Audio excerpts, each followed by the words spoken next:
Little Miss Trouble and the Mermaid. The trouble with Little Miss Trouble is that she is always causing trouble. Like when she met Mr. Greedy. Do you know that they are giving away ice creams around the corner? She asked him. Really? Cried Mr. Greedy and raced off to get some. What he did not know, and Little Miss Trouble did, was that workmen had dug up the pavement around the corner. Mr. Greedy fell right down the hole. Thump! Little Miss Trouble thought this was very funny. Mr. Greedy did not. No, the trouble with making trouble is that someone that can catch up with you. And that is what happened when Little Miss Trouble went to Seatown last week. Her first 2 days in Seatown were great fun.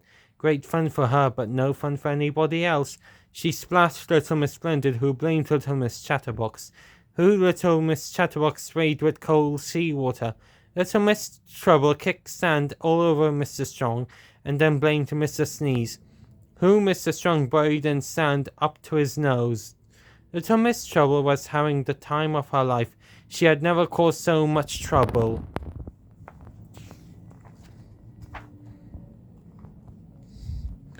On her 3rd day in Seatown, she decided to go fishing with Mr. Muddle and Little Miss Bossy.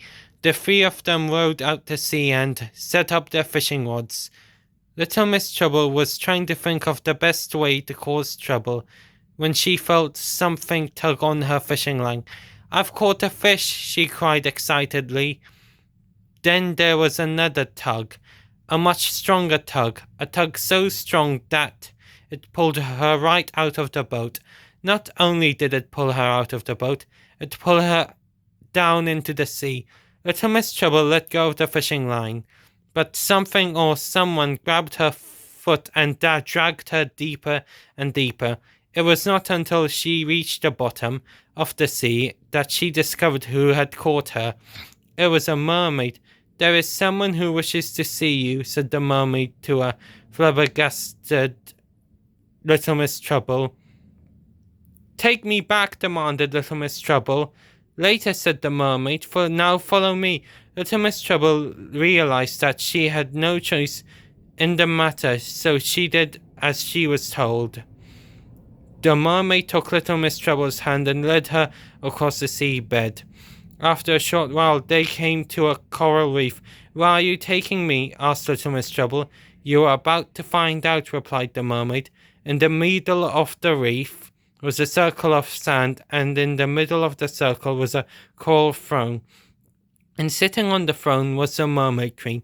"I have brought Little Miss Trouble as you ordered, your highness," said the mermaid.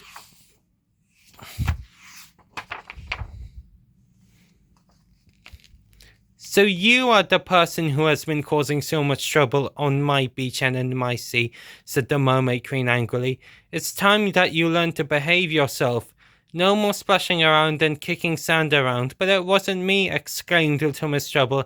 "It was Little Miss Chatterbox and Mr. To Little Miss Trouble's huge surprise, to the word sneeze which she had meant to say came out as a bubble. And every time she tried to say it, the same thing happened until there was a steam of bubbles coming out of her mouth.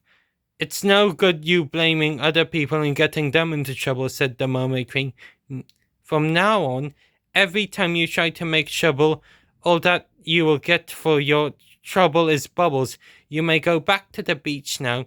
The mermaid let Little Miss Trouble away. They swam to the edge of the coral reef, where a dolphin was waiting. "This dolphin will take you back to Seatown. Do not forget what the Mermaid Queen said," warned the mermaid. Little Miss Trouble held on to the dolphin's fin and rowed her back to the beach, where the dolphin left her at the shore. The beach was crowded as Little Miss Trouble watched the dolphin's fin as it swam away. An idea struck her. As she shouted at the top of her voice, but instead of the word shark, which she had meant to shout to scare everyone, a huge bubble came out of her mouth, and then another. Everyone on the beach gave her a very odd look. Feeling very foolish, Little Miss Trouble went back to her hotel. The next morning she felt much better.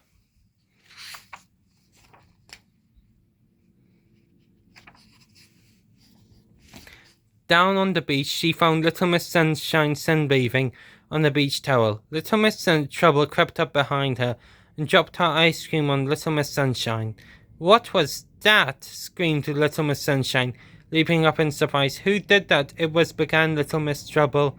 She was about to say Mr. Rush, but I am sure you know what came out instead. That's right, an enormous bubble, and then more and more and more bubbles. And that was not all. "How could you?" cried Little Miss Sunshine, and she threw was what left of the ice cream at Little Miss Trouble. There was nothing Little Miss Trouble could say, because she could not speak. All she could do was blow bubbles, and so it went on. Every time Little Miss Trouble tried to cause trouble, the same thing happened. By the end of the week, Little Miss Trouble had given up trying to make trouble and had started building sandcastles instead. In fact, she became so good at building sandcastles that she won the sandcastle competition.